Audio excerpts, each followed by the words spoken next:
John F. Kennedy was our nation's 35th president. As a member of one of the richest and most influential families in America, his was a life of privilege, yet he was continually plagued by illness and injury. Returning home a hero after World War II, Kennedy began a life of public service in Boston, Massachusetts, that eventually led him to the White House in Washington, D.C. His presidency was a time of pride and promise, a time of crisis and conflict, a time of triumph and tragedy. John Fitzgerald Kennedy was born on May 29, 1917, in an affluent suburb of Boston, Massachusetts called Brookline. His mother was named Rose Fitzgerald Kennedy. Her father, John Honey Fitzgerald, was the mayor of Boston. John Kennedy's father, Joseph P. Kennedy, was also a very successful man, yet he came from humble beginnings. He was born the son of a saloon owner, but worked hard and did well in school. He did so well that he became the first of the Kennedy family to attend Harvard. After he graduated, he went into finance and banking. He proudly proclaimed that he wanted to be a millionaire by the age of 35, and he was well on his way to doing it. The marriage of Rose Fitzgerald and Joseph Kennedy did more than bring two young lovers together in matrimony. It brought two powerful and successful Massachusetts families together. The Fitzgeralds and the Kennedys were usually on the opposite ends of political issues and elections. Rose's father was elected 3 times in a row for Congress. Ironically, he was defeated in the 4th-term race by Joseph's father, Patrick Kennedy. But through this union of Rose and Joseph, the two families that had formerly been rivals were now united. John Kennedy was fortunate to be born to such a well-to-do family. Unfortunately, his luck stopped there. He was born with a rare adrenal condition that nearly killed him at birth.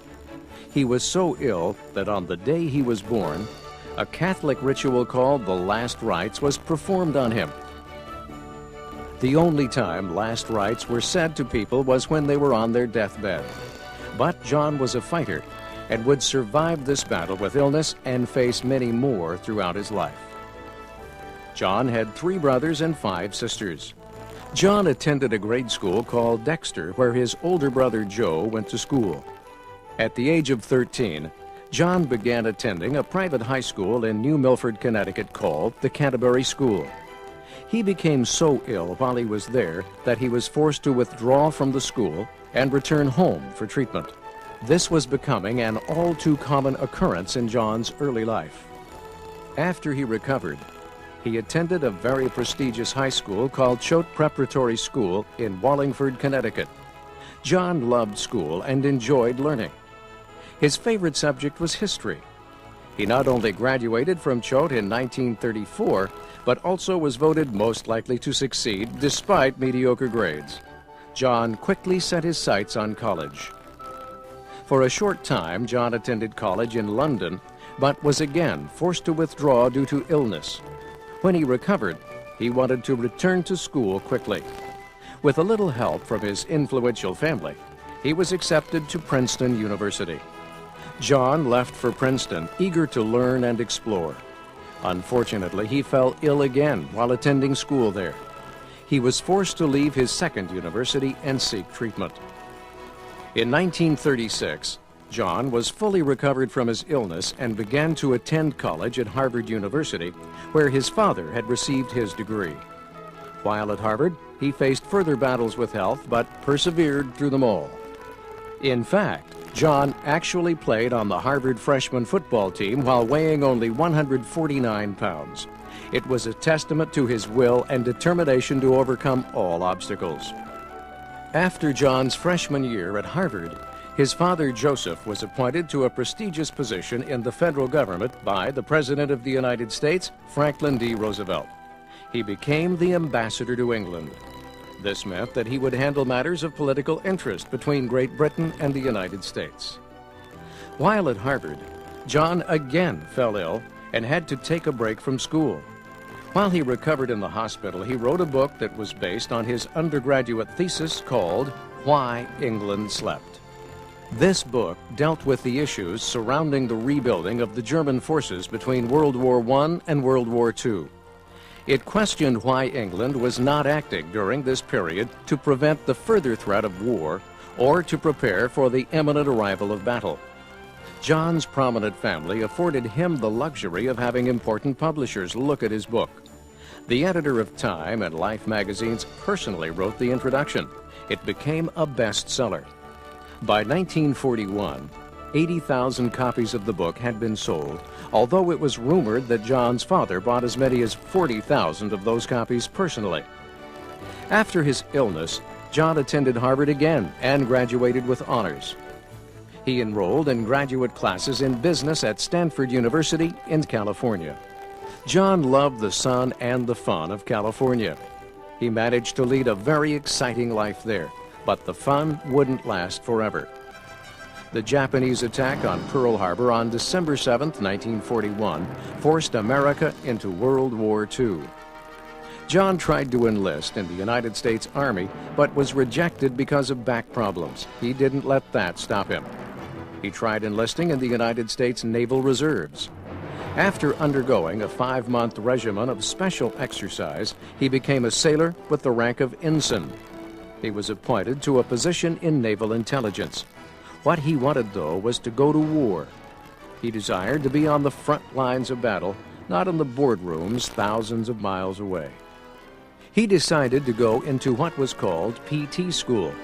This was a training school for pilots of small, swift, wooden-hulled boats called PT boats. These were equipped with torpedoes and managed by a small crew. After school, he was appointed commander of a PT boat named PT-109. This appointment would lead to one of the most heroic and memorable events of John's life. In August of 1943, off the coast of the Solomon Islands, Kennedy's boat was rammed by a Japanese destroyer and ripped in half. 2 of the 14 crew members were instantly killed. Kennedy and the 12 surviving crew members clung to wreckage from the boat and were finally forced to swim miles in the open ocean to find safety. Kennedy reportedly rescued several sailors by towing them until they were able to find an island. Kennedy dragged one of the men by his life jacket straps, which he held in his teeth. Once on the shore, the soldiers didn't want to light signal fires. They feared that the enemy might see the fires and attack.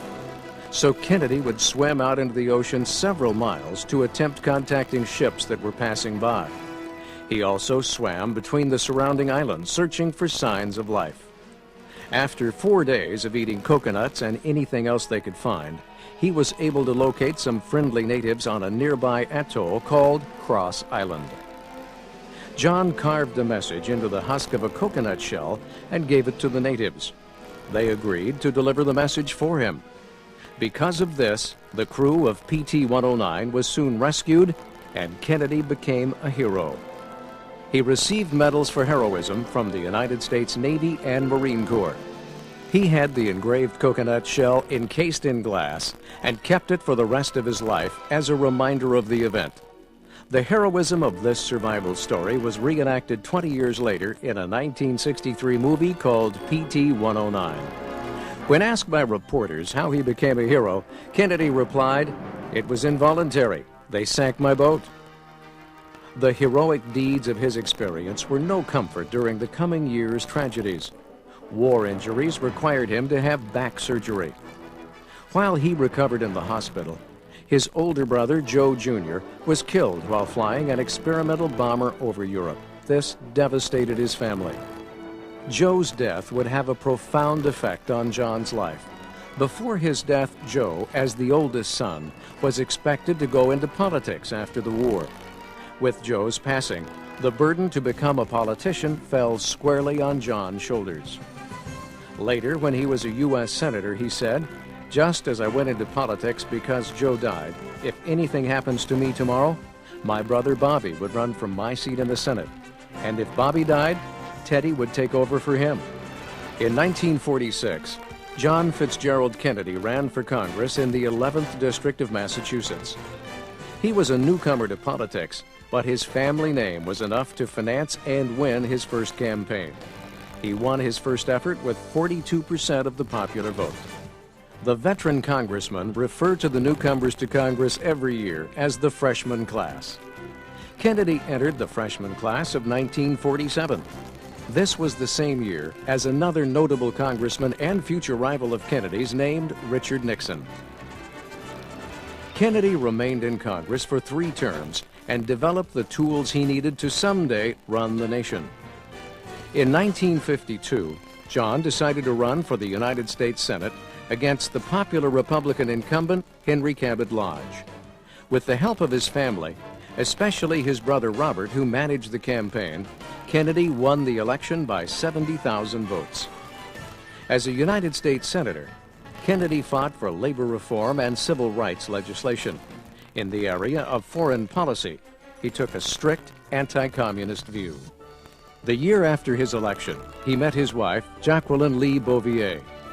Jacqueline, or Jackie, as she came to be known, was an independently successful woman. She was named Debutante of the Year at her high school in 1947. She then attended Vassar College for a short time and transferred to George Washington University, where she eventually graduated in 1951. Jackie was a special woman. One day, she would come to be the envy of every woman in America. She was beautiful, successful, educated, and about to marry the young senator from Massachusetts, John F. Kennedy. The courtship was short. In September 1953, they were married in Newport, Rhode Island. It was a storybook ceremony, lavish and perfect. Over 800 guests attended the ceremony, and countless reporters covered it as a major news event. His life was almost perfect for the moment, but in 1954, he required back surgery yet again. While laid up in recuperation, he wrote another book. This book profiled the views of American political heroes who had fought for just but unpopular causes. These were people like John Quincy Adams and Daniel Webster. The book was called Profiles in Courage. As his previous book had, it became a bestseller. In 1957, it won the coveted award for literature called the Pulitzer Prize. That same year, on November 27th, his first daughter, Caroline Bouvier Kennedy, was born. The publication of this book, along with his efforts in Congress and in the Senate, and his heroic deeds in World War II, helped get Kennedy's name out to all America. His newfound fame put him in positions he hadn't imagined.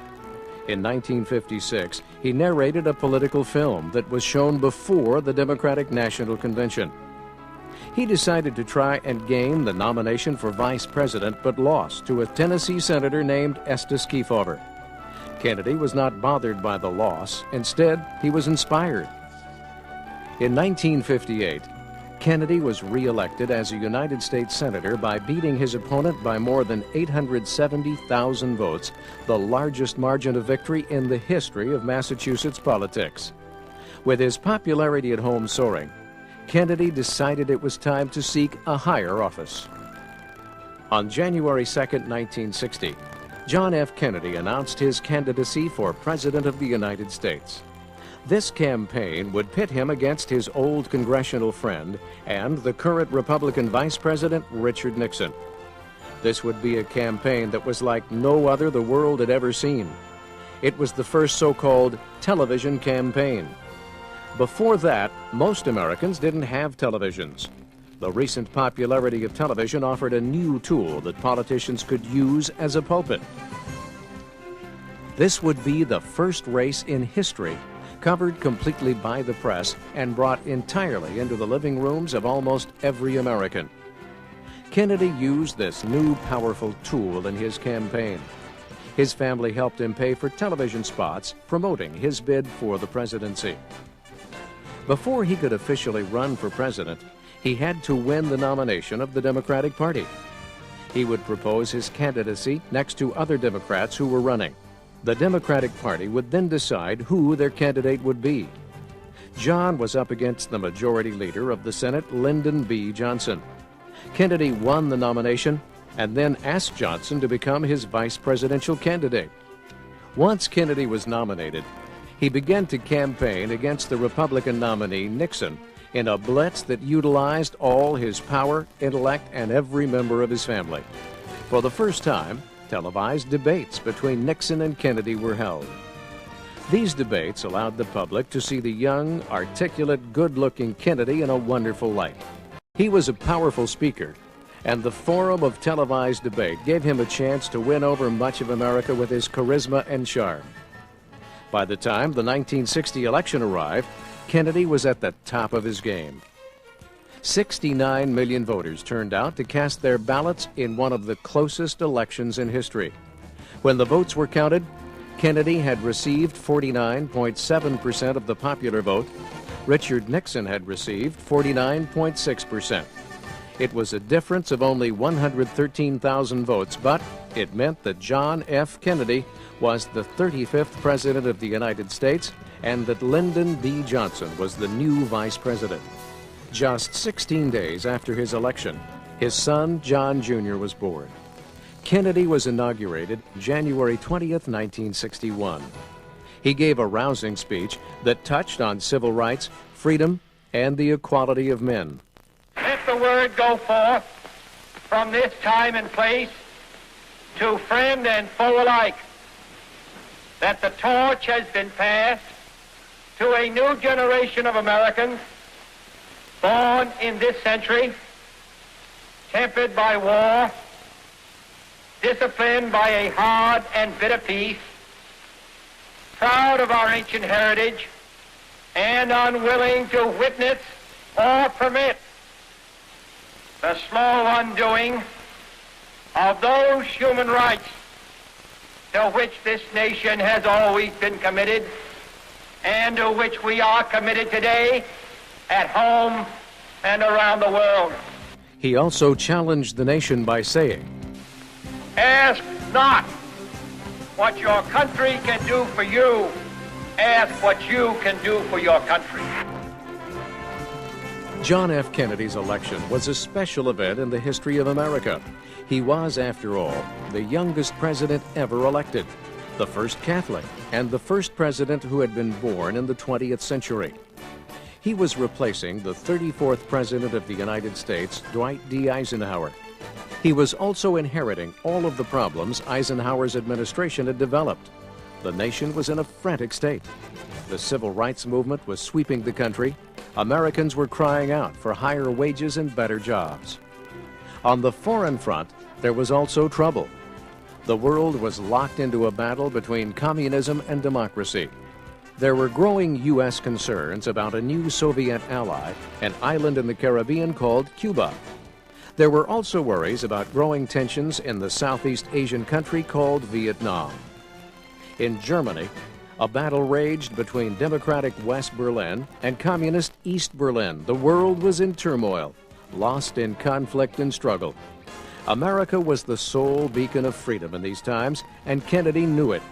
Let every nation know, whether it wishes us well or ill, that we shall pay any price, bear any burden, meet any hardship, support any friend, oppose any foe, to assure the survival and the success of liberty. The very first executive order Kennedy signed provided for the formation of the Peace Corps. This was a new program allowing Americans to perform service and give aid to third world nations across the globe, providing basic relief and training for impoverished people no matter where they lived. He appointed his brother-in-law, Sergeant Shriver, as the head of the Peace Corps. He named his brother Robert Attorney General of the United States. Kennedy approved a bill called the Housing Act, which provided federal help to impoverished parts of the country for rebuilding neighborhoods and helping lives. He then helped the working class by signing legislation that raised the national minimum wage. He also signed a bill to create new national seashore parks. One specific incident where Kennedy personally fought for civil rights occurred at the University of Mississippi in September 1962. An African American named James Meredith had attempted to enroll there but was denied the opportunity. When Kennedy heard of the incident, he gave a public television address asking the university to let Mr. Meredith enroll.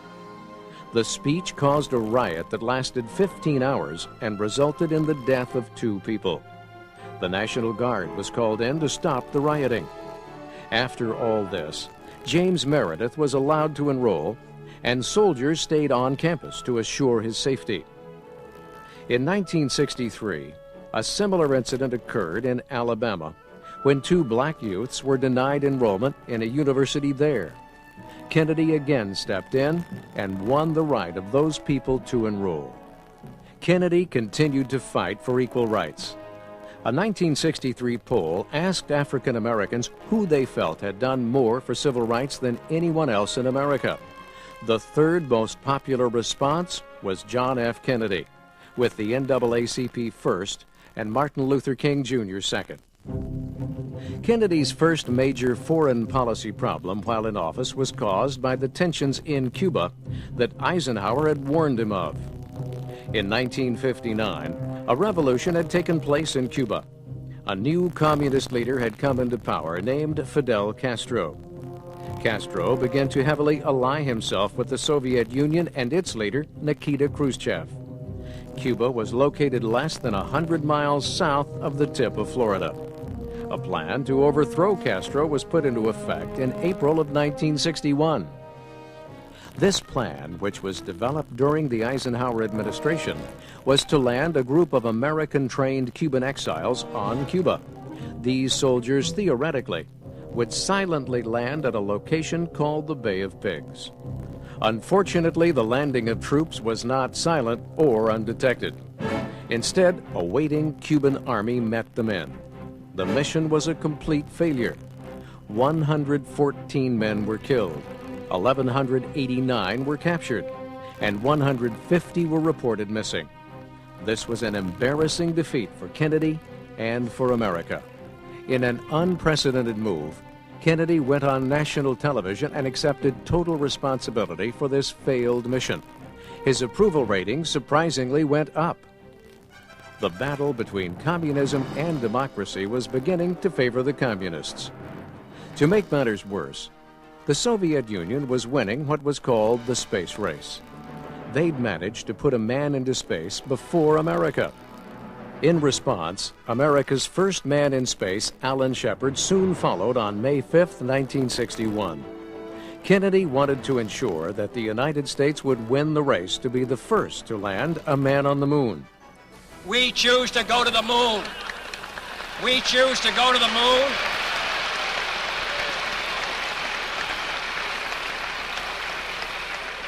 We choose to go to the moon in this decade and do the other things, not because they are easy, but because they are hard. Because that goal will serve to organize and measure the best of our energies and skills.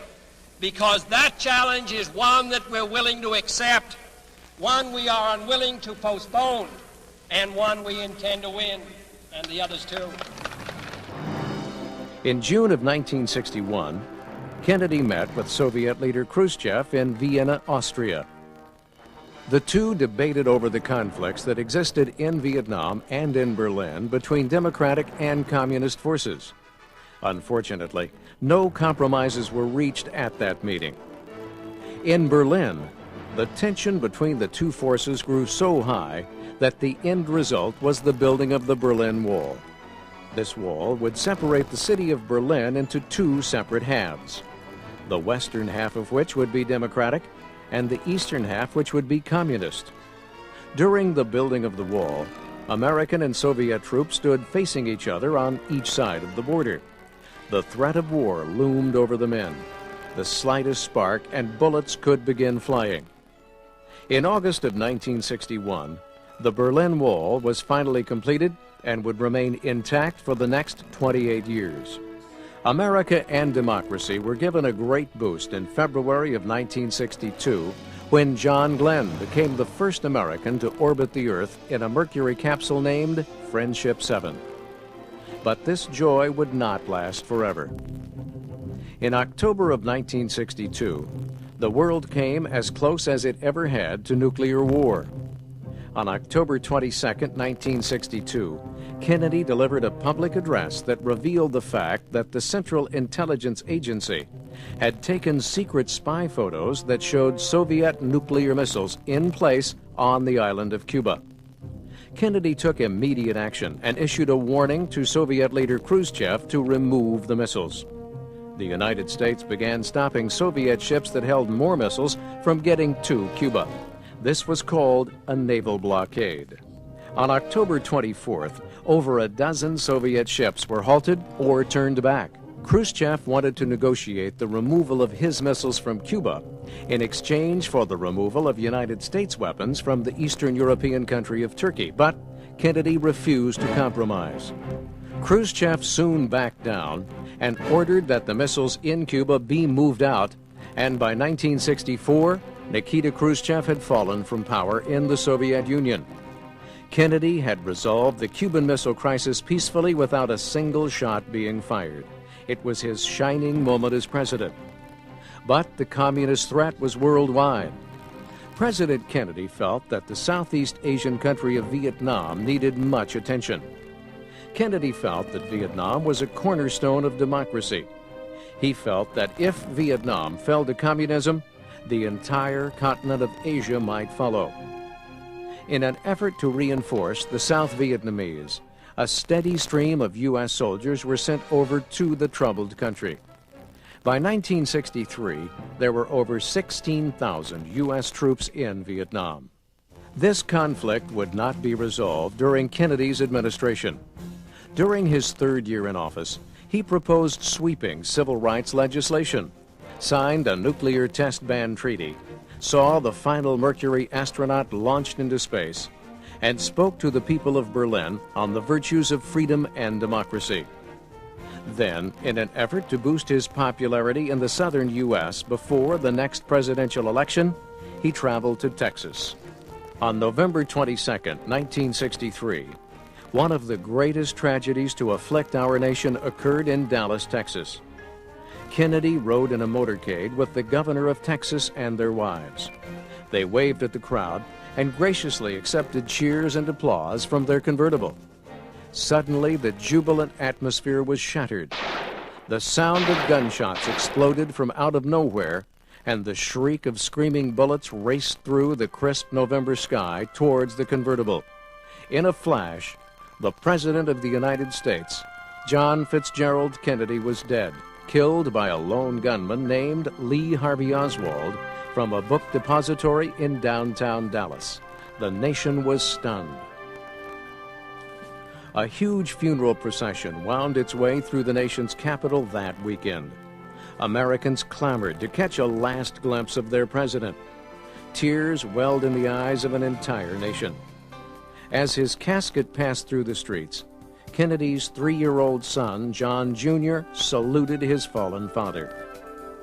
Although he had passed away, his memory would never be forgotten. On top of his grave was placed an eternal flame, a fire that would burn brightly forever, much the same as the legacy of John Fitzgerald Kennedy. On July 20th, 1969, American astronaut Neil Armstrong became the first man to walk on the moon. The goal of landing a man on the moon and returning him safely before the decade was out had become a reality. President John F. Kennedy had inspired a nation to reach for the stars. His words and deeds inspire us still.